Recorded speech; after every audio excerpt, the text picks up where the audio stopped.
And మా వైపు నుంచి కూడా మేము ఆన్సర్లతో సిద్ధంగా ఉన్నామండి. అందరికీ నమస్కారం అండి. ముందుగా ఈ Robinhood cinema all formalities complete అయిపోయి మొత్తం ప్రింట్స్ అన్నీ డ్రైవ్స్ అన్నీ అన్నీ చేరిపోతున్నాయండి. ఇంకా మిగిలింది ఇంకొక రోజు ఎల్లుండి అంతా అన్ని పనులు అయిపోయినాయి. పబ్లిసిటీ పరంగా కూడా చాలా బాగా ఆడియన్సెస్కి చేరింది.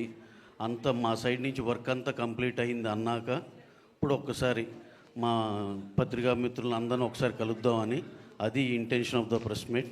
Thank you one and all who all have come here. Thank you very much sir. Thank you Rao గారు, థ్యాంక్ యూ సో మచ్. కదా డైరెక్ట్ Q&Aలోకి వెళ్తామా? మీరు ఒకసారి సినిమా గురించి కదా మాట్లాడితే బాగుంటుంది. వెంకీ గారు చలో, దాని తర్వాత భీష్మ, ఇప్పుడు